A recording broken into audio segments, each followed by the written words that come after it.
Welcome to episode 259 of Real Health Radio. You can find the show notes and the links talked about as part of this episode at 7, so the word all spelled out, SEVEN health.com/259. Before we get started, I want to mention that I'm currently taking on new clients. I specialize in helping clients overcome eating disorders and disordered eating, chronic dieting, body dissatisfaction and poor body image, exercise compulsion and overexercising, and also helping clients to regain their period. If you want help with any of these areas, or you simply want support in improving your relationship with food and body and exercise, then please get in contact. You can head over to 7-health.com/help, and there you can read about how I work with clients and apply for a free initial chat. So the address again is 7-health.com/help, and I've also included that in the show notes. Hey everyone, welcome back to another episode of Real Health Radio. I'm your host, Chris Sandel. I'm a nutritionist who specializes in recovery from disordered eating and eating disorders, or really just helping anyone who has a messy relationship with food and body and exercise. So this week on the show, it is a solo episode, and I'm actually doing a second edition episode.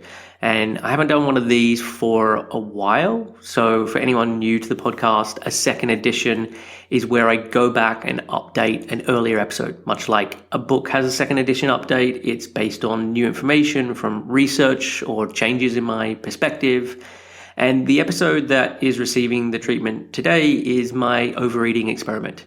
And this is actually my most listened to podcast of all time, and by quite some margin. Despite being released back in 2016, it still consistently does well. It was first released as episode 40 of the show back in May 2016, so a bit over 6 years ago. And considering that amount of time, there is plenty I've changed my thinking on. And with other second edition episodes, I've simply left up the original podcast.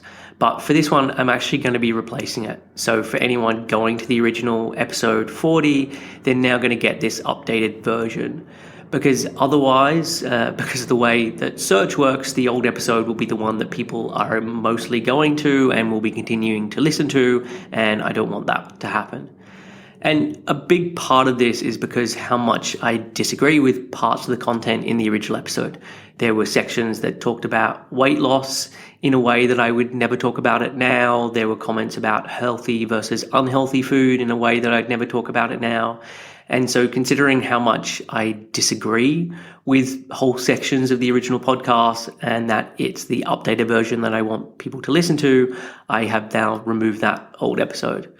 And as a warning, this show contains talk about calories and weight figures, and there is also mention of exercise habits that I was keeping up at the time of the experiment, because it's me reflecting on an overeating experiment where I tracked my food and my weight and my movement and exercise. And I have wrestled with this and thought about if I could talk about this experiment without including these numbers. But because this is experiment and the basis for the findings of the experiment are connected to weight and calories, I really just couldn't figure out a way of how to talk about this without including that information. And I'm very aware of how numbers like this can be triggering. So I want to mention this up front so that if this is going to be triggering for you, you can turn it off now.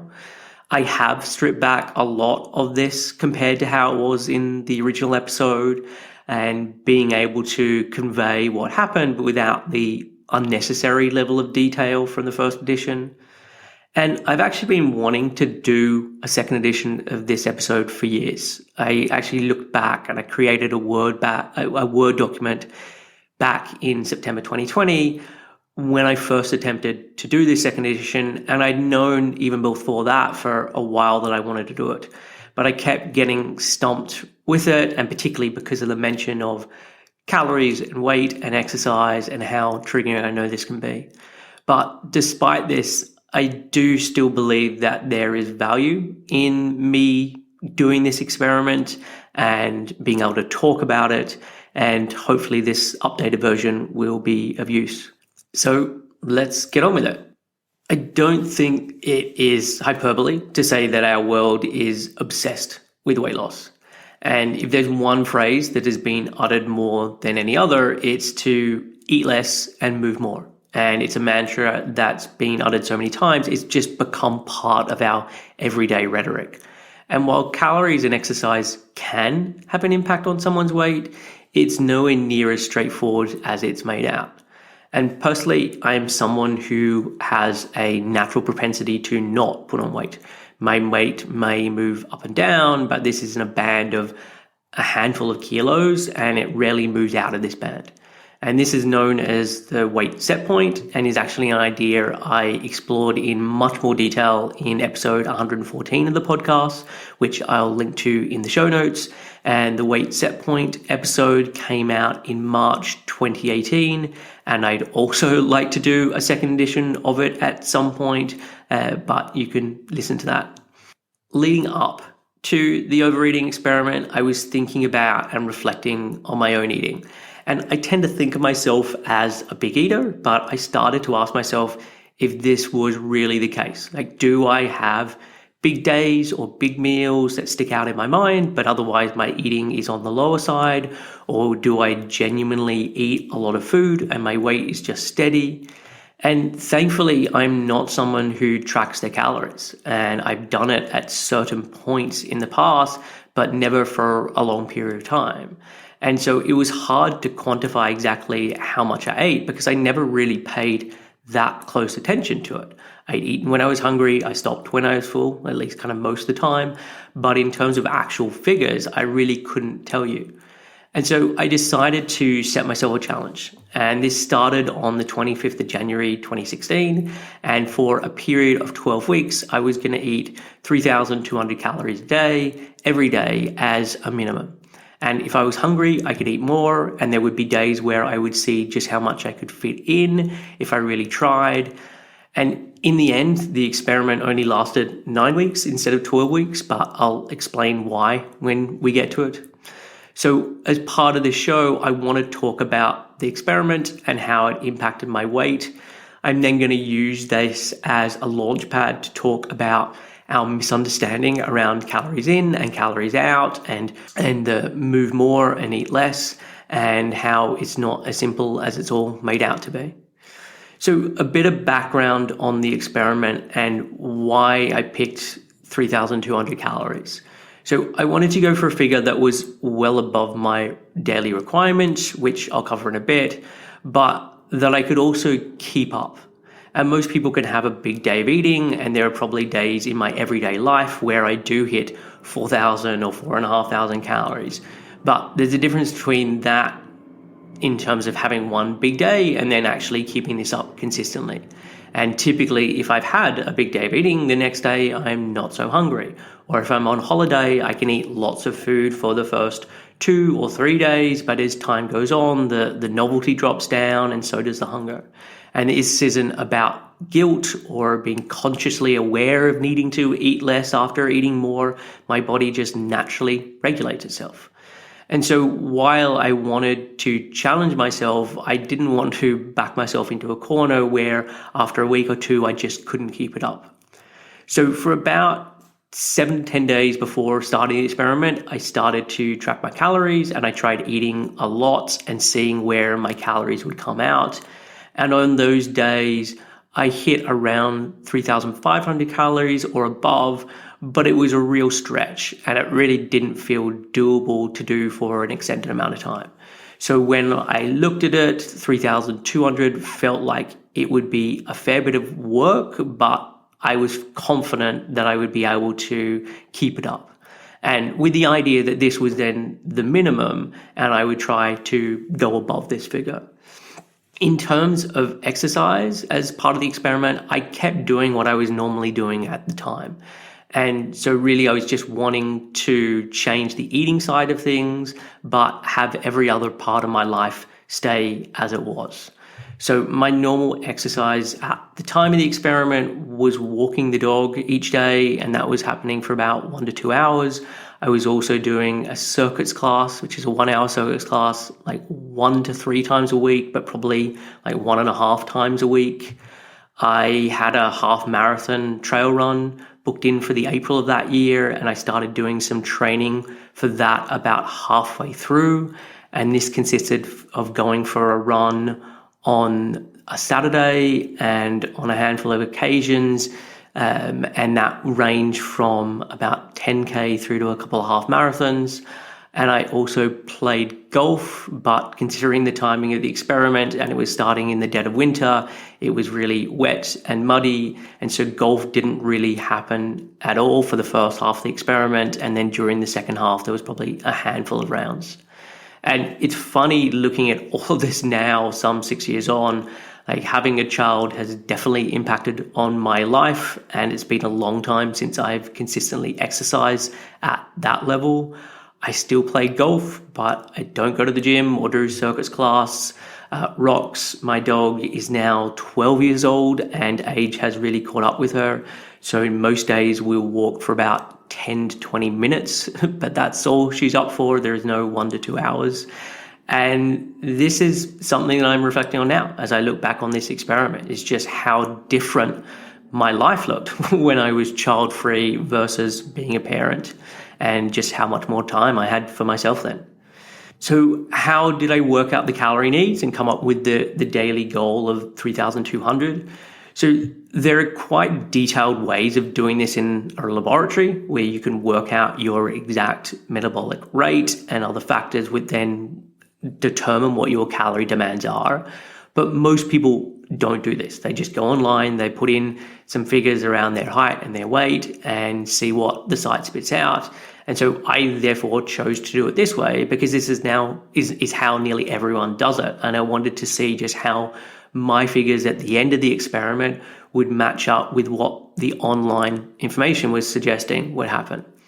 And so with doing the online version of this, there are kind of two ways of doing this. And there are obviously countless websites. So it's not just that there are two sites. But what I mean is you can either look at your average weekly and work it out that way, or you can look at it by figuring out each individual day and seeing what would happen on the days where I play golf versus the days I do circuits versus the days I do no movement except walking the dog, and then add all of these separate days together and work out what the average is. And so the first way is where it just looks at what is the weekly average, and you go to a site, it asks you what your height, your weight, your age, your gender, and then asks for your level of activity across a week. And so the calculator then typically gives you a couple of options in terms of, do you do light exercise, medium exercise, or high amounts? And then it gives you an example of what each of these categories mean. Maybe there's a question about the physical demand of your job. Maybe there isn't. And I did this on a number of sites, and the figures typically average somewhere between 2,650 and 2,750. Some of the sites were as low as 2,300, others were as high as 2,900. And so if I take an average of all these sites, it worked out as roughly 2,700, which is the estimate of what these sites thought I needed to maintain my current weight. And if I continued to eat 2,700 calories each day, my weight would stay the same. So then the other way of calculating it is looking at each of the days with the different demands and working out what I need on each of them.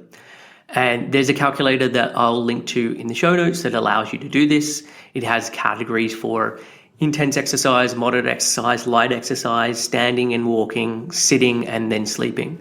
And so you can then indicate how much of each of these you do, and it will then give you an estimate of your basal metabolic rate and your total energy expenditure. So I worked all of this out for a couple of weeks on a day-by-day basis and then averaged it out. And interestingly, even when I went to all this extra work, it came out with figures that were pretty much the same as what I said before. And so it averaged out at somewhere between 2,700 and 2,800 to maintain my weight given my daily activity. And so the experiment, I went with the higher figure in terms of 2,800 as my kind of daily baseline. And despite the fact that I was then going to be eating 3,200 calories, this was creating a 400 calorie surplus. So each day, as a minimum, there would be a 400 calories surplus. And it would be more than that if I then went above the 3,200 calories. And so with starting the experiment, I started on Monday, the 25th of January, 2016. And at this point, I weighed 64.5 kilos or 142 pounds. And this was first thing in the morning, straight after walking the dog, which is how I weighed myself the whole time throughout the experiment, which I did every day, barring a couple of times when I was away or I forgot. And as I mentioned earlier, for about 7 to 10 days prior to starting the experiment, I was playing around with different calorie figures, and some of the days was eating a lot of food. And so realizing what was ahead of me for the last couple of days before I actually started, I lowered my calories. And I wouldn't say I was heavily restricting, but I was intentionally eating lighter meals because I knew what I was about to be starting. And so for the week prior to the experiment, my weight was somewhere between like 65 and 65.7 kilos or 143 to 145 pounds. And then it just dropped down the last couple of days before starting, so that it was at 64.5 or 142 on the day I started. And I want to add that I'm only using my weight here because it is relevant to the experiment. As I'll talk about later, what I weigh is mostly dumb luck. There is nothing that the number actually says about me as a person or anything along those lines. And so I'm going to talk about my weight and what happened during the experiment in a moment. But first, I want to mention some of the other things that I noticed as I went through the experiment. So to start with, I was mostly eating in a way that I usually did. So just having bigger portions of my usual way of eating. So this was a lot of home cooked food, but eating this way then became tough to get in the number of calories that I needed. And yes, I could do it on some days and I could do it early on in the experiment, but it was then getting very filling when I was trying to increase my amounts. As before the experiment started, I was already used to eating to a point of comfortable fullness with my meals. So to add further of what I was already eating, I was very much knocking up against fullness pretty quickly. So I started originally eating more chocolate to help get up the calories, or having different goo puddings for dessert. For listeners in the UK, they might know what the goo products are. But as the experiment went on, the kinds of food I ate started to shift. Like I was waking up feeling absolutely stuffed, and every day was just the real struggle to get in the food. So any kind of vegetables like broccoli and cauliflower and peppers and cucumber and carrots and celery and kale, like all of those kind of above ground vegetables, low calorie vegetables, they just disappeared from my diet because they just take up too much room for what I was trying to do. And with more and more time, food shifted much more towards like really calorie dense foods or ready meals that would then take up less space in my stomach for the number of calories they provided. And so I started having more frozen pizzas and ready meals. For those, again, in the UK, the Charlie Bigham ready meals are delicious, and I still eat them now. On the pack, it says it's meant to be for 2 people, but like even now, outside of doing the experiment, I will very happily eat one to myself. And so if I was having one of these to myself and then I could add in some dessert and some wine, I could be hitting 1,500 to 1,800 calories in one meal. I would then I did become like really strategic with my eating. Like I initially started out trying to have 3 meals and then a number of snacks. So like a mid-morning snack and a mid-afternoon snack and a snack in the evening. And again, this is sort of similar to how I ate before the experiment and similar to how I eat now. And this worked for a while, but I then just couldn't stomach eating so often when I was so full all the time. And I changed to having just 3 meals a day and maybe some chocolate or dessert at some point throughout the day. And I would then try and leave much longer gaps between my meals to just get a minor semblance of hunger. And then I would eat. And towards the end, I then started to try and have 3 meals, but where I'd have one of those be a really big meal. So if I could hit 1,400 or 1,600 or 1,800 calories in a meal, it would then take some of the pressure off of the other meals and I could get there. And in terms of macronutrients, this stuff also started to shift a bit throughout the experiment. And I normally eat quite a lot of carbohydrates, and this probably accounts for, 50% of my calories. Again, it's not calories and macronutrients is not something I really tracked, but it would be somewhere in that range. But as the experiment went on, this percentage dropped down and it was more around like 35 to 40% instead of around 50%. And for me to increase my calories, it was just so much easier for me to up my fat percentage. And this was mostly from added fat. So my eggs in the morning, I would add a much larger chunk of butter. Or if I was having rice or pasta, I would add a much larger glug of oil or a much larger chunk of butter again. And I'm already very liberal with my fat usage, and I was just much more liberal to really increase things. And I was really conscious when I started the experiment that I wanted to have a real mix of eating.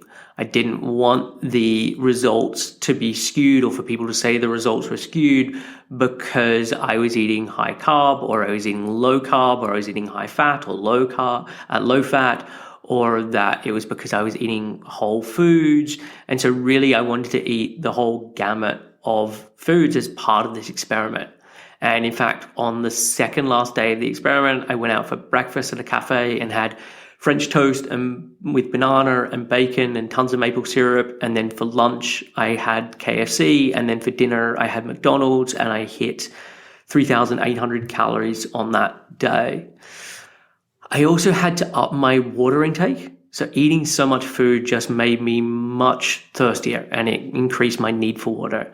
And it kind of took me a while to realize this and that I needed to change it. And I was having like really dark urination in the afternoon and the early evening. So I upped my fluid intake. I also started having more alcohol, and this was to up my calories. I'm not that big a drinker normally, but as the experiment went on, I was having a glass of wine most nights because it would then add an extra 200 calories per glass. There was also a number of really boozy days in an attempt to really get my calories up. So for one day, I hit just over 4,500 calories, and 1,000 of that came from having 4 pints of Guinness. And then on another day, I was just shy of 4,900 calories, and 1,400 calories were due to a bowl of wine and 3 pints of Guinness. And interestingly, and this isn't something I included in the original episode, was that all this eating and alcohol led to me developing gout. And gout is an inflammatory type of arthritis, and it can affect different parts of the body, but especially the big toe. And so I started to notice toward the end of the experiment that I was getting pain in my big toe. And this was especially if I was drinking, it was especially at nighttime. And this actually continued well after the experiment. So probably for about 12 months or around a year, I would experience pain in my toe if I drank alcohol, or if it was hot and I got a bit dehydrated, or if I had a really heavy meal. And I don't remember exactly when it stopped, but it did really last a long time and it was excruciatingly painful. And one thing I want to stress was just how hard this really was. Like, you may be listening and thinking this sounds amazing and you'd love to be able to do it. And maybe you could do it for a couple of days. But as time goes on, the novelty wears off. And constantly feeling so full, knowing that it was 5 p.m. and I still needed to get in another 1,600 calories, it really sucked. And even if you forget about the calories for a minute, because there are probably some people who think that 3,200 calories is a large amount of food, and others who think this is just what they normally eat, so it's fine. But for the experiment, I significantly ate more than I ever have in my life, and I was keeping up consistently. And I was eating well past the point of fullness and not being able to eat another mouthful, and doing this meal after meal, day after day. And I actually reached this strange point of having moments of being hungry but full at the same time. So I wouldn't have eaten for 6 hours or 7 hours, and there was some kind of hunger sensation. But at the same time, food was still sitting really heavy, and I had this overwhelming feeling of fullness. And so it was this very mixed signal. And for a long time now, I've worked with clients going through eating disorder recovery and having to go through nutritional rehabilitation. And while some have points of experiencing extreme hunger and where it's physically easy to eat a lot of food, often this isn't the case. And they're eating where it's leading to discomfort, or food is passing through really slowly and they're having to start the next meal or the next snack while they still feel full from the last one. So this experiment has really given me a sense, at least from a physical standpoint, of what it's like and how hard this is to do day after day. And because of the fullness, after the first or second week, I started taking digestive enzymes and HCl tablets, and I was typically worse in the morning time, and I'd finish breakfast and be walking the dog and just have this really strong feeling of nausea. And the tablets helped a little bit, and this is something that I'll sometimes recommend with clients, and they will find they can be helpful.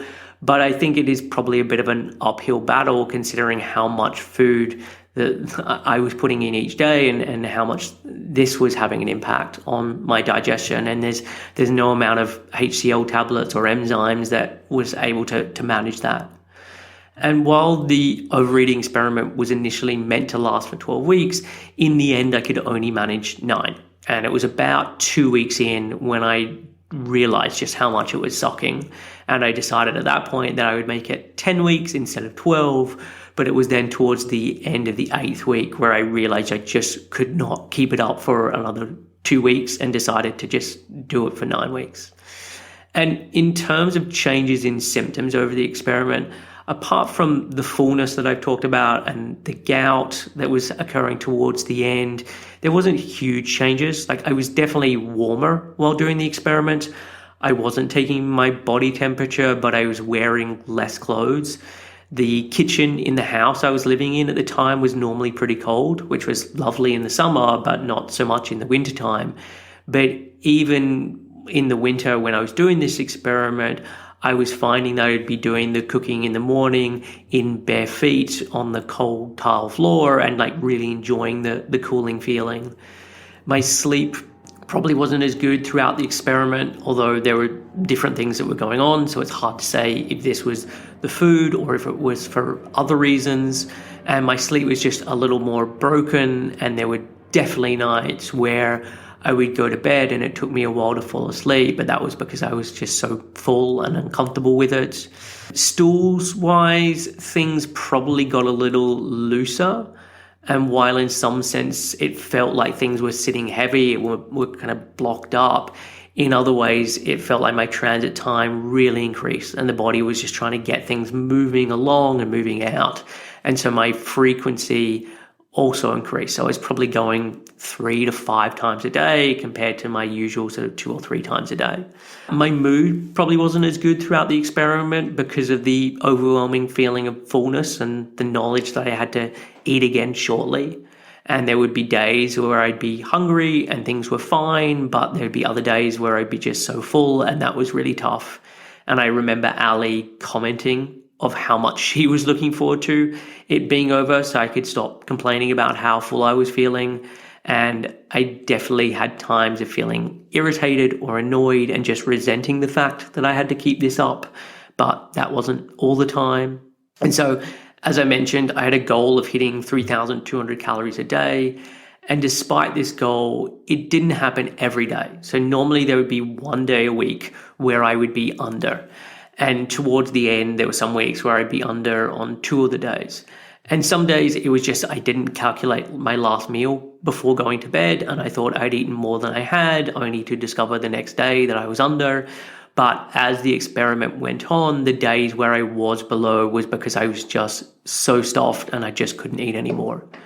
But what I would add is that I was regularly above the 3,200 figure, and sometimes it might be a little, so it's 3,300 or 3,600, and other days it was significantly above this, where I was above 4,000 or I was close to hitting 5,000. And so when I work out the average across the whole experiment, my daily average was 3,347 calories, so nearly 150 calories above what the original target was, and nearly 550 above what it's estimated I need in a day. And so if we go back to the original calculations that I did at the start, and I estimate that I needed 2,800 calories per day, over that 9-week period, I consumed an extra 34,446 calories on top of what the online calculators estimated that I need. And the figure that is always talked about is that a pound of fat is equivalent to 3,500 extra calories. So if you eat 3,500 extra calories, you should put on a pound. If you remove 3,500 calories, you should lose a pound. And I obviously disagree with this complete oversimplification of weight gain and weight loss, but I'm using this figure here because it is just so ubiquitous in its use and how it's talked about. So this means that with the extra calories that I ate, the extra 34,000 odd calories that I ate, this should have led to an increase in my weight of 9.85 pounds, or just shy of 4.5 kilos. And again, this math is flawed because as extra weight goes on, the body now needs a little higher amount of calories to maintain this new weight, but it would be in that ballpark based on what online figures suggest. So with this in mind, let's look at what happened as part of the experiment with my weight. So as I mentioned earlier, on the morning of the first day of the experiment, I was sitting at 64.5 kilos or 142.2 pounds. At the end of the first week, and so this is the Monday morning of week 2, I was sitting at 65 kilos or 143.3 pounds. So I'd put on half a kilo or 1.1 pounds, and during that week, I'd eaten an extra 4,286 calories. So if 3,500 calories is meant to lead to a 1 pound increase, in my case, it took 4,286 to lead to a 1.1 pound increase. So then at the end of week 2, my weight had gone up to 65.7 kilos, or just shy of 144.8. And I had eaten an extra 3,835 calories over what it's estimated I needed. And that had then led to an increase of 0.7 kilos or 1.5 pounds. And then week 3 was an interesting one, despite the fact that I ate an extra 3,928 calories above what I supposedly need, my weight actually came down during that week. So I finished up that week 3 at 65.5 kilos or 144.4 pounds. So I lost 0.2 of a kilo or 0.4 of a pound despite all of the extra calories. Week 4 went back to what would be predicted and my weight went up again. I finished that week at 66.1 kilos or 145.7 pounds. And so this was an increase of 0.6 kilos or 1.1 pounds. And during this week, I ate an extra 4,378 calories. So again, if it's meant to be 3,500 calories to increase an extra pound, for me, it's a lot more than this. And for week 5, this was my biggest weight gain week and also my biggest week of eating. I ate an extra 5,381 calories above what it's estimated I needed. And at the end of week 5, I weighed 66.9 or 147.4 pounds. And so this was an increase of 0.8 of a kilo or 1.9 pounds. And week 6 was then where I reached my highest weight, albeit only marginally more than the week before. So I finished week 6 at 67 kilos or 147.7 pounds.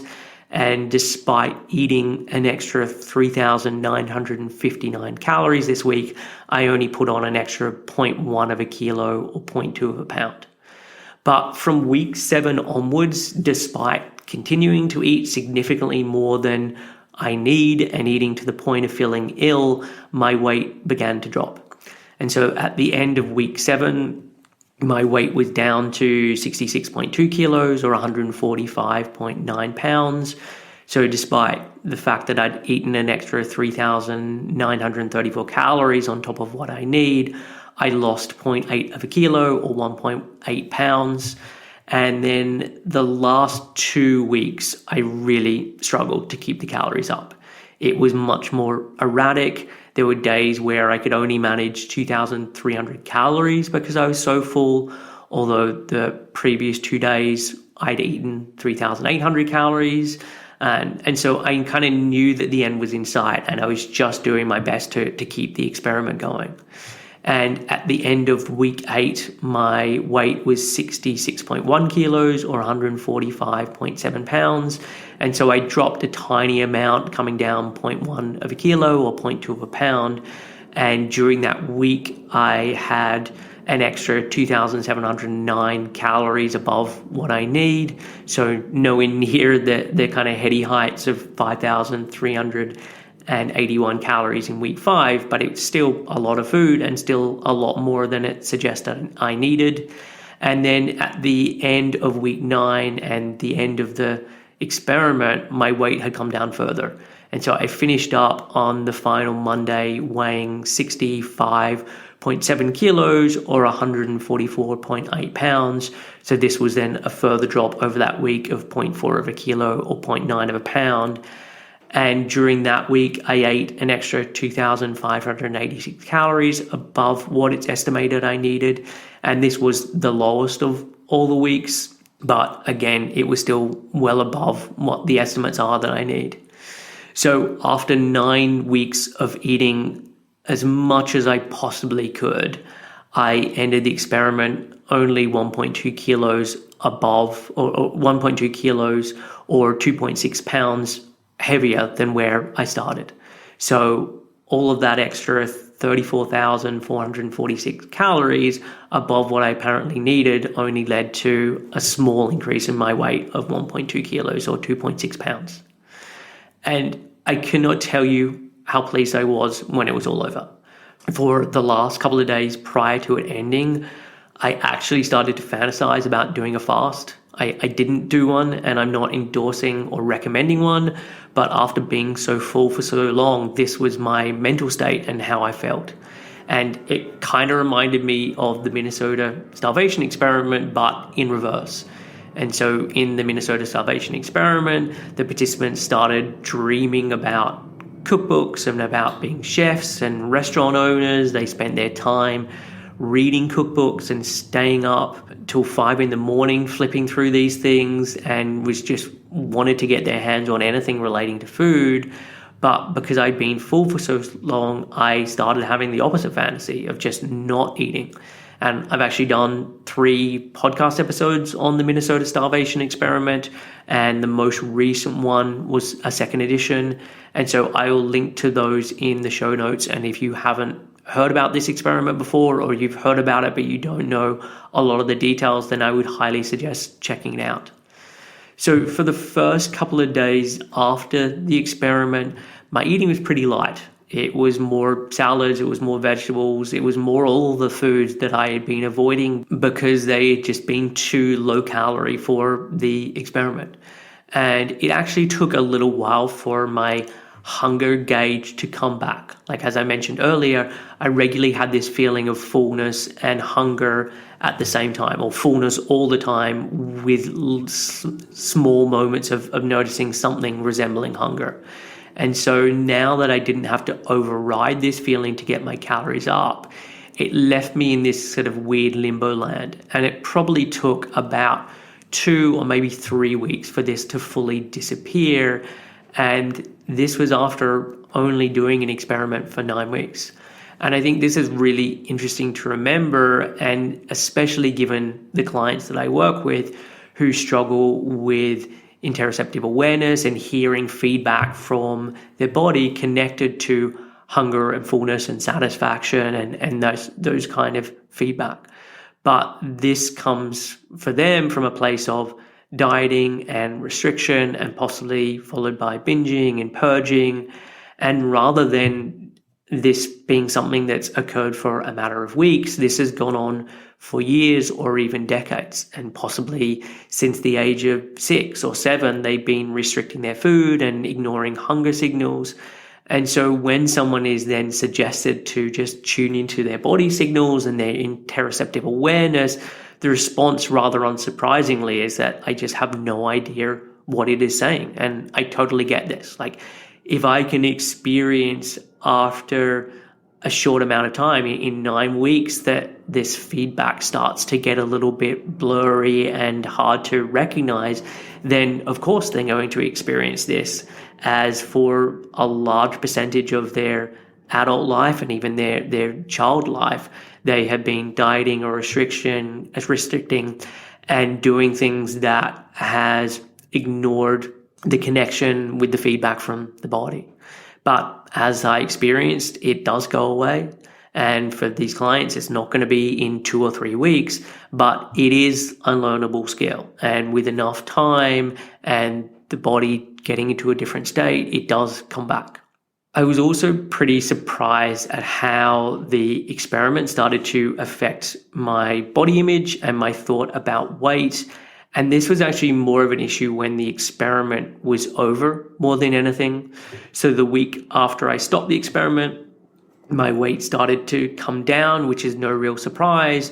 But what was strange was then after about 3 days of it decreasing, it then started to go up again, despite eating less in comparison to what I was doing during the experiment and eating a lot less. And after 5 days of eating much less, I was actually slightly heavier than when the experiment ended. And so by the end of week 1 after the experiment ended, I was at 65.3 kilos or 144 pounds, which is only a tiny drop from where I finished the experiment. And then at the end of week 2 after the experiment, there had also been no further change. And while I had no right to be frustrated, the fact that my weight wasn't going down started to really annoy me. And getting on the scale each morning became an unpleasant experience.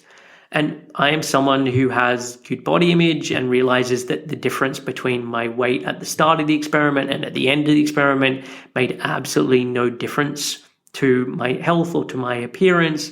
But for some reason, this hyper-analyzing of my weight and the fact that I'd been doing this for such a long time through the experiment and having my weight not do what I was expecting it to do at that point, it really started to get to me. And so to remedy this, I just stopped weighing myself on a daily basis, and instead I would do it once a week or twice a week. And this change worked well, and the small amounts of frustration I was experiencing starting to go away. And it's actually interesting commenting on this now, over 6 years on since doing the experiment, because I had completely forgotten about this. If I hadn't had this written down somewhere and had the ability to reread it, I wouldn't have remembered that this was what had happened. So a good reminder, if ever I needed one, of how fallible our memory is. So from week 3 onwards, my weight did come down, and it started to do so fairly consistently. And at the time of then recording the first edition of the podcast, which was 7 weeks after the experiment was over, I was at 63.4 kilos or 139.7 pounds, which was then 1.1 kilos or 2.4 pounds lighter than when I started the experiment. And this was still very much in my usual weight set point range, so it wasn't strange for me to have dropped down there. It's usually at the lower end of the range in spring and summertime, and this was the point of the year that I was in. So that is the experiment. And using it as background, I want to talk about weight, and weight in a more general sense than just what happened with me. And to start with, I'm under no illusions that I'm an anomaly sitting at the far end of the spectrum when it comes to putting on weight and the difficulty with putting on weight. Not for a minute am I suggesting that if everyone did this experiment, they would get similar results. I think someone's weight and where their body chooses to be is on a spectrum. And while I may be at one end of the spectrum, there can be and are people who can experience the exact opposite of what I did. They can go on a diet where their calories are cut, and they do so rather drastically, and they keep this up for 9 weeks. And despite the apparently huge calorie deficit, what they actually lose ends up being a tiny amount in comparison to what would be estimated via an online calculator. In my recent conversation with Bree Campos, which is episode 257 of the podcast, she talked about this, that she was an incredibly disciplined dieter, but no matter what she did, there was very little weight that was lost. And just like I had to use an inordinate amount of willpower to keep myself eating despite my body's best efforts to get me to stop, someone can experience the same thing, but in the opposite direction. They are hungry all the time to the point of it becoming all-consuming. And at some point they can't take it any longer, like I did, and they return to eating in a way that feels more right for their body. And within a short amount of time, they are back to where they started. And then maybe a couple of weeks later, they are now heavier than when they started. And despite a monumental effort doing exactly what most people are told to do to lose weight, it doesn't result in the outcome they expected. And part of the reason for this is due to weight set point theory. And set point theory is the idea that the body naturally and automatically controls your weight. And it suggests that your body has an ideal weight range and it likes to keep you between this. And the range is often estimated between or around about 10% of your body weight. And most people will fluctuate up and down within this range on a regular basis. However, moving out of this range is much more difficult.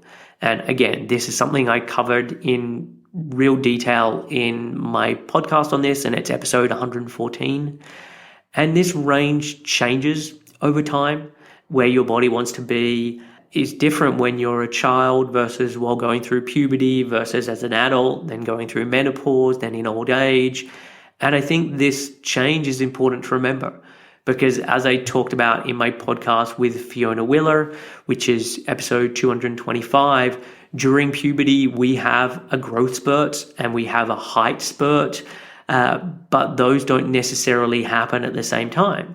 And it makes biological sense that the body would put on weight first before the height increases. And this is what happens for many people. Or as I talked about with Michelle Vinaboltis, which is episode 251 of the podcast, weight gain is natural and common leading up to and during menopause.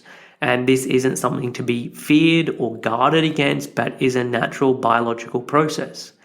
And even when I reflect on my own body now versus when I did this experiment, it has definitely changed. My weight set point is higher than it used to be. I'm no longer as lean or as thin as I was. And I can come up with many explanations for why this was.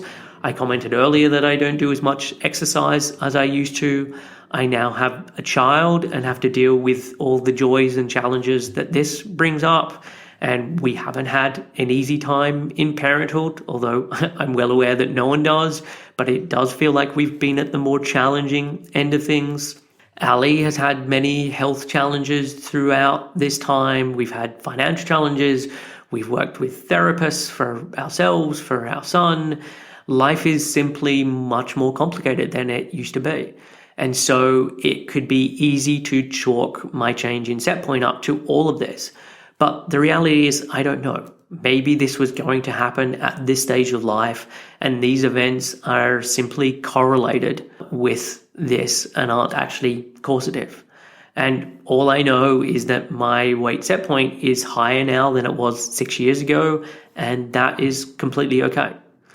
But as I saw with my overeating experiment and has been shown in experiments in both starvation and with overfeeding, the body will fight to get back to its ideal weight. And if provided with what it needs to do this, it will happen naturally. And I honestly don't think I ever moved outside of my natural range during this experiment. I bumped up against the top level of it, and I did everything in my power to move out of that, but it did everything in its power to move me back down. And that was what happened during the latter part of the experiment. And when I then returned to my normal way of eating, my weight dropped down to the lower end of the range, which it often sat at. And body diversity is a real thing, even though it's not what we're exposed to in the media on a daily basis. I think it is highly unrealistic that we believe that everyone can get to a size 6 or a size 8 UK size or 2 or 4 US size, or that everyone should be in the supposedly normal BMI range. And I'm very conscious of the privilege that I receive in this society, all due to things that I've done nothing to warrant. Like, I'm male, I'm white, I'm middle class, I'm thin. And in my life, there are things that I do keep up that probably have some impact on my weight. In my normal life, I do most of my own cooking with fresh ingredients. I get regular exercise or movement. I spend a good amount of time outdoors and in nature. I go to bed early and get plenty of sleep. I have good self-care and on the whole kind of manage my stress well. I have a happy and supportive relationships. I have good self-esteem and feel very autonomous in my life and the decisions that I make. And all of these can undoubtedly have some impact on my weight, but the vast majority of those is just dumb luck. Like, this is just the way that I am and the privileges that I come with. And equally, there are people who have all of these attributes in their life that I just described and are in a larger or even much larger body than I am. So how much of this is the reality about the choices I make compared to just genetics of where my body wants to be, and all these things are just simply correlated with it? And I often think about how it would be if I lived in a different society. So one that favored or valued fatness instead of thinness. Like, if the standards of beauty that society was pushing was someone in a much larger body. And in that kind of society, I would be screwed. Like, the likelihood of me getting to that place based on this experiment is slim to none. And imagine how people would talk about my weight. I would be told I was lazy, that I lacked willpower, that I obviously didn't care about my health. So maybe I could try and increase my weight by starting to change other things. Like, maybe I could stop exercising. Maybe I could go to bed later and mess with my circadian rhythm in an attempt to increase my weight. Maybe I could start eating different foods where I wasn't responding to what I was craving or what made me feel better, was simply about what would help me gain weight. Maybe I could start having more alcohol or just attempt other things that would increase my weight. But the problem with this is that even if I did put on weight, and in this mystical world where this was valued and I'm being complimented, my health is now starting to suffer. I'm also becoming disconnected from my body, ignoring what it needs and simply making choices that will increase my weight, which is where so much of society finds themselves today, making choices to diet and making lifestyle choices with this myopic focus on weight loss, and often under the guise of improved health. But I also understand why people do it. We live in a society that equates thinness with health and thinness with willpower and morality and virtue. Or if someone is in a larger body, if they're seen to be trying to shrink this body, this is seen as a good behavior. And so, like, weight stigma and fat phobia are real and they're rampant in our society. So it makes sense why someone would believe that they should prioritize weight loss. But despite diet culture and the beliefs about thinness and fatness, this doesn't change the reality of physiology, and that the body has a set point that it will fight to keep us in. And when we look at weight and health, these two aren't connected in the way that is often made out. That if you're thin, you're healthy, and if you're fat, you're unhealthy. And this is a topic that I've covered in so many other podcasts, so I'm not going to repeat it here, but I will link to a number of episodes in the show notes, and they include episode 225 with Fiona Willer, 241 with Reagan Chastain, 244 with John Robinson. I've also done a solo episode looking at the complexity of health, which is episode 183, or I did an episode on health inequalities and looking at the Marmot Report in the UK, and this covers like the social determinants of health, which is episode 209. I've also done an episode with Jeffrey Hunger all about weight stigma and the health problems that this causes, and it's episode 186. And so these are all episodes that can show that health and weight are not connected in the simple way that they are made out. And so a legitimate question then, based on my overeating experiment, is like, do I believe in calories in versus calories out? And the answer to this question is yes and no. Calories clearly matter and can have an impact on one's weight, but it's nowhere near as simple as it's made out. And the supposed logical leap of if calories in versus calories out is true, and then the advice should be to just eat less and move more. And again, I don't think this is true. Whether we're talking about long-term changing in someone's weight or in changing someone's health. So I think it would be useful to spend a bit of time looking at calories in and calories out, because it is something that people are confused about. It will also show why some of the figures that I'd been using in terms of the calories I consumed, as well as the calories you think you are eating, may be much less accurate than you believe. And some of the information for this has come from a couple of articles by Precision Nutrition and an article by Gizmodo, all of which I will link to in the show notes. And some of it also comes from the episode I did on weight set point, which again, I'll link to in the show notes. So let's start with calories in part of the equation. And so people think that this is easy and straightforward, that it is just the food that you eat, and by looking up the calories of everything you eat, like I did in the experiment, I can know, or you can know, the exact calorie figures. But this is flawed for a number of reasons. So the first is that calorie figures are very imprecise. For every potato that weighs 120 grams, it doesn't contain the exact same amount of carbs and protein and fat. Every chicken breast of 200 grams doesn't contain the same amount of carbs, protein, and fat. Individual foods vary, and this can be quite significant. So the variety of food, the growing conditions, like the type of the soil or the temperature, when the food was picked or what the animal was fed and what age it was killed, all of these plus a multitude of other factors can affect the energy contained with the food. So the figure that appears online or in a tracking software or even on the back of a packet are often standard figures that may or may not match up to what the food really contains. And the error rate for this can be as high as 50%. So to put this in real terms, a 6-ounce steak could contain 323 calories at the low end or 506 calories at the high end.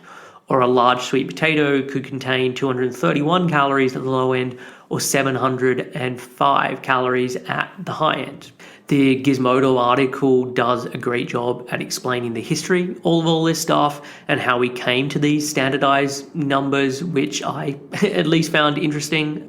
The next part of the calories in equation to remember is that we don't absorb all the calories that are in a food.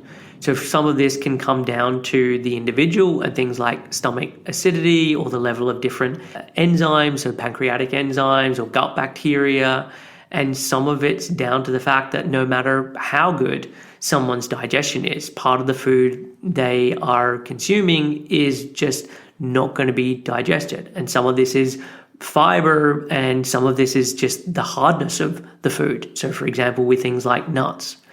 And so in my experience through this experiment, it definitely felt like I was digesting less food as the time went on. It was like my body was just trying to get things through and out, and the absorption and digestion was less effective due to the increased speed of transit time. And to give you an idea of how much, say, our gut bacteria can affect weight, let me give 2 examples. So one was research looking at a set of twins, and one of them was lean and the other one was obese. And I'm only using that term because this is how it was written in the paper. And they took gut microbes from each of these twins and they inserted them into mice. And the mice that received the microbes from the obese twin gained weight. The mice that received the microbes from the lean twin remained lean. And this was despite the fact that the eating was the exact same. And this change was due to the number of calories that were absorbed or possibly some other mechanism, because the calories in remained the same. Another example is a lady who received a transplant of gut microbes from her daughter to treat an intestinal infection. And the transplant was a success in treating the infection, but since the transplant, the lady gained more than 40 pounds, which she was then unable to shed through dieting and exercise. And the only thing that had changed were her gut microbes. And I know that is very anecdotal, and it isn't part of a double-blind study, but these changes in her microbes then had an impact on the amount of calories that she was absorbing, and so the calories in figure. How our food is prepared can also affect the number of calories that are available for digestion. There is a fascinating book called Catching Fire, How Cooking Made Us Human by Richard Wrangham, and I read it many years ago, but it's also referenced in the Gizmodo article. And the premise of the book is that the big thing that allowed us to become humans that we are today is cooking, because cooking breaks down the tough parts of meat and plants and it makes calories more readily available. And this meant instead of spending hours and hours a day eating and chewing and digesting fibrous foods, we were able to get all our calories in much easier, allowing us to grow bigger brains, but also have the time to do other things that helped us to advance. So cooking a food can massively affect the food's available calories. And often this just isn't estimated correctly when looking at online figures. So the difference between eating vegetables that are raw versus lightly steamed versus boiled versus blended into a soup can be quite significant. And if you multiply this across many meals a day, this difference can add up. So when we combine all of these things together, it makes the calories inside of the equation not so accurate. So with the figures that I was mentioning earlier, these are my best guesses, but with all this stuff taken into account, you can now see that there is a fairly significant margin for error. But as I mentioned earlier, even if I forget these figures, I know personally I couldn't have eaten any more than I did.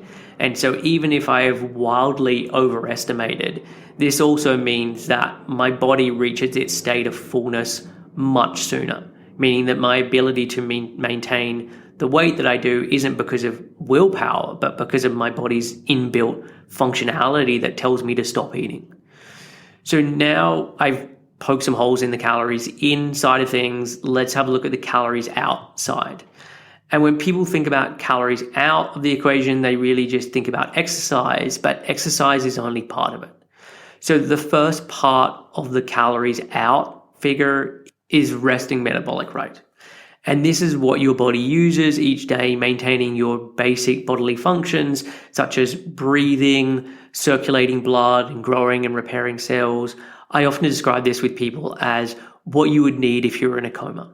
And this figure depends on your weight, your body composition, your sex, your age, your genetic predisposition, possibly the bacterial population of your gut. There are many things that affect this. And metabolic rate can vary up to 15% from person to person. So despite no more or less effort, someone could need to add or avoid a couple of hundred calories a day just to maintain the same weight. And one of the big things that can affect metabolic rate is dieting, which reduces metabolic rate. And this can be quite significant. So for example, you could have someone who for all their adult life have maintained their current weight, not through dieting or intentional modulation of their diet, but simply by living and responding to their hunger and fullness cues. And this person may need to eat 2,500 calories a day. And if they do this, things are steady. And it's not that this is the exact calorie figure they eat each day. Like some days it's more, some days it's less, but over a week or over a month, this is where they average out, and their calories in and calories out are in balance. You then have someone who was previously much heavier, but has now dieted themselves down to that same weight as the first person. But in their case, because of the dieting and the fact that it has on their metabolic rate, they have to stick to 2,000 calories a day to maintain this weight. So you have two people who weigh the same, but one has to eat 500 calories less each day just to maintain it. And there was a fantastic article by Gina Colada in the New York Times looking at past participants of The Biggest Loser and how so many of them struggled to keep their weight off, or basically all of them struggled to keep their weight off. And she looked at the metabolic rate and how much this had been reduced. And so even though it was 6 years after the Biggest Loser, their metabolic rates had never recovered and was still much lower. So the next component of the calories out figure is the thermic effect of eating. So digesting your food actually uses up some of the calories, and this digesting can typically represent 5 to 10% of the calories out figure. But not all foods are created equal. So in general, you'll burn more calories in your effort to digest and absorb protein, so 20 to 30% of its calories, and then carbs, which is 5 to 6% of its calories, and then fats, which is 3%. But this also doesn't tell the whole story. So for example, fats apparently only need up to 3% of their calories to digest. But if you eat a tablespoon of olive oil, this is going to be very different to eating a handful of nuts, even if the two contain the exact same amount of fat calories. Or the ability to get protein out of a chicken breast will be different to the ability of getting it out of the lentils. So it's not just the macronutrients that affect digestion, but the type of food. And I would also add that this thermic effect of eating is also affected by the state that the body's in. Your body has to manage the amount of energy that it has so that it can allocate these resources to all the systems of the body. And so if your body is getting less energy than it needs, it has to give less energy to your digestive system. So this affects how many calories are used up as part of the digestive process, but also how many of the calories are extracted and absorbed because of the digestion process. So digestion, therefore, is affecting both sides of the calories in and calories out. The final two categories of this calories out equation then relate to movement. So the first is known as non-exercise activity thermogenesis, or NEAT. And these are all the non-movements that we do during our day. And think of this as the movements that were fundamentally part of our day-to-day life before labor-saving devices, but also just the small movements that we have to do as part of being a human being and making our way throughout the world. So walking or standing or gardening or washing dishes or hanging out clothes or typing or showering, fidgeting.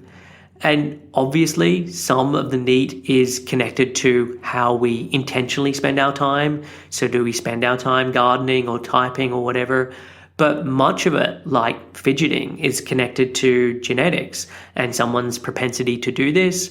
And also where someone is connected to their weight set point can also have an impact. So when people restrict their calorie intake, we see a reduction in NEAT. And this might not happen immediately, but the more someone is trying to push outside of their set point through reduction in energy, the more the body wants to reduce its output. And the same happens in the opposite direction. And so there was a study conducted with the Mayo Clinic, and the researchers overfed 16 normal weight subjects by 1,000 calories per day for 8 weeks, and they asked them not to perform any purposeful exercise. And I honestly don't know how they're able to keep up that kind of overconsumption for 8 weeks after my experiment. And despite consuming an extra 1,000 calories a day, what the participants gained varied massively. And I think this is a perfect illustration, like my own experiment, of how individual our bodies are with weight. And it's the body making the choice of what happens in response to this food. And what should have happened with an increased calorie amount of this nature, if we are to believe the sort of basic calorie math, is that these subjects should have gained about 16 pounds or 7 kilos across this time. Well, the person who gained the least only gained 0.79 of a pound or 350 grams. So despite an extra 1,000 calories a day for 8 weeks, they gained less than a pound. And the person who gained the most gained 9.3 pounds or 4.2 kilos, and then everyone else was in between and with quite a spread. And interestingly, they kept a check on the metabolic rate, on the thermic effect of food, and on physical activity. And while they changed, it wasn't anything in comparison to what happened with NEAT. So for example, the person with the highest change, their NEAT changed by 692 calories a day. So despite being told not to do any physical activity, this person naturally started moving and standing and fidgeting more to the tune of 692 calories a day. And this is a huge amount of calories being used by minimal movement. And that was the highest, but the average was that NEAT increased by 336 calories per day.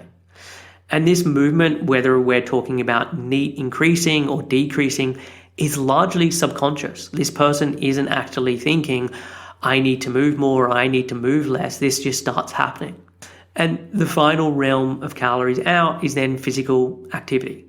So this is exercise in the way that someone would typically think of it. So going for a run or a swim or lifting weights or playing tennis or rock climbing or whatever it is. And what happens here is the body can push someone towards doing more or less of physical activity. Or during the time that someone is doing the activity, the body can choose to use more or less energy during this session. So say the body feels like there is an abundance or an excess of energy coming in and you feel energized, so you go for a run. You may find that you can run for a longer period of time, or during the normal run period, you're able to run better and do a personal best for your average mile per minute or miles per kilometer time. And I know I'm simplifying things here for illustrative purposes, but this is how the body can increase its physical activity output. And the same is true in reverse. You may have a terrible run and feel like stopping early, or you're much slower and feel like you just don't have the energy, or the thought of going for a run never even crosses your mind because your body is wanting you to use less. And let me give an example here of how exercise doesn't necessarily have the impact that we typically think it would. And we would assume that if someone goes from no exercise to exercising regularly, that obviously calories out have increased and weight loss will ensue. And this was an experiment done by John Berardi from Precision Nutrition. It was done at the University of Texas, and they took 100 people, 50 were the subjects, 50 were the control. And to start with, these people were all sedentary. The subjects were then given an exercise program to follow. They went from no exercise to exercising between 5.5 or 6 hours and 6 hours a week. And this included 3 weight sessions and 2 group interval sessions. And they did this for 12 weeks. And then the control group, on the other hand, they didn't change anything and continued to be sedentary. At the end of the 12 weeks, the average weight of the subjects doing the exercise was that they weighed 1 pound more. And no, I didn't misspeak. They had their weight actually go up. And they had lost some fat, about 1 pound's worth, and they'd put on some lean tissue, about 2 pounds worth, and this accounted for the slight increase in their weight. But for 12 weeks of hard training for 5.5 to 6 hours a week, this is a minuscule change in body composition. And for the control subjects, their weight stayed the same. And this goes to show that the compensatory mechanisms that is often at play. Like if you pull one lever down, the body pushes another lever up and vice versa. And let me go through a couple of other ways that these calories out figures can be wrong. And I've already talked about basal metabolic rate and how dieting can affect this, but really individuality in the numbers can occur for lots of reasons outside of dieting. Someone's genetics or epigenetics, the amount of brown fat someone has, the amount of sleep you get, your hormone levels. For example, a woman and where she's in her cycle can affect resting metabolic rate. So metabolic rate actually increases as the cycle goes on, and it's at its highest about a week before menstruation. Fitness trackers and exercise machines that tell you how much you use are also notoriously wrong. This margin of error can be anything from about 5% up to about 25%. So if a device says you burnt 300 calories, in reality, it could be 260 or it could be 340. So really, we are pretty terrible at estimating the calories out figure.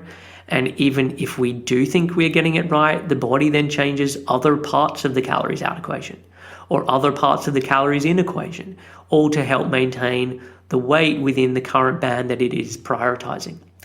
And it's through this mechanism that most people are able to maintain their weight without giving it much thought.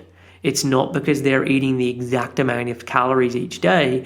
It's because little shifts up and down are matched by the body. So let me use some figures to put this into perspective. Let's say that you have a person who needs to eat 2,500 calories a day to maintain their current weight. In 2 years' time, they jump on the scale and lo and behold, their weight is the same today as it was 2 years ago. Over the course of those 2 years, if they've kept up an average of 2,500 calories a day, they'll have eaten 1,825,000 calories. So a pretty significant amount when we put it all together. And let's say that instead of 2,500 calories a day, they added in an extra 50 calories a day. And this is a tiny amount. It would be something like 4 or 5 peanuts or 3 water crackers or 1 tablespoon of sugar. Something that could easily happen without someone noticing. And so over a 2-year period, this would account for 36,500 extra calories. And again, if we use the simple but flawed formula of 1 pound equals 3,500 calories, this means an increase in 10.4 pounds or 4.7 kilos over those 2 years. But despite what this simple math says, most people wouldn't notice this change. And this is because the body isn't this static machine, but is a living and breathing organism that modulates things based on the feedback that it gets from its environment. And so these tiny increases in calories would create a tiny increase in the amount being used, while at the same time increasing satiety. So possibly the next day or the next meal, the calorie figures start to come down, and then the calories out figure starts to come down. And so I hope this better explains calories in and calories out and why it is not the same thing as eat less and move more. And if someone says that a calorie isn't a calorie, they are correct, because how the body processes it can differ. But this doesn't invalidate the laws of thermodynamics and doesn't prove that calories in versus calories out isn't true. It just shows that it is not static, and there are many levers that the body can pull to impact on this balance sheet.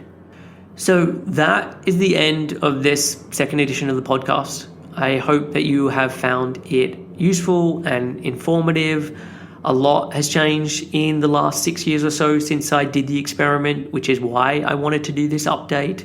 The thought of doing the experiment again fills me with dread, so I won't be repeating it.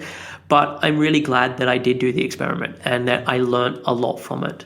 And health and weight are not the same thing. And despite the rhetoric around eat less and move more, the body has many mechanisms. That means that long-term weight loss is most likely not going to be sustainable, and that even if it is, it will most likely come with negative consequences. As I mentioned at the start, I'm currently taking on new clients.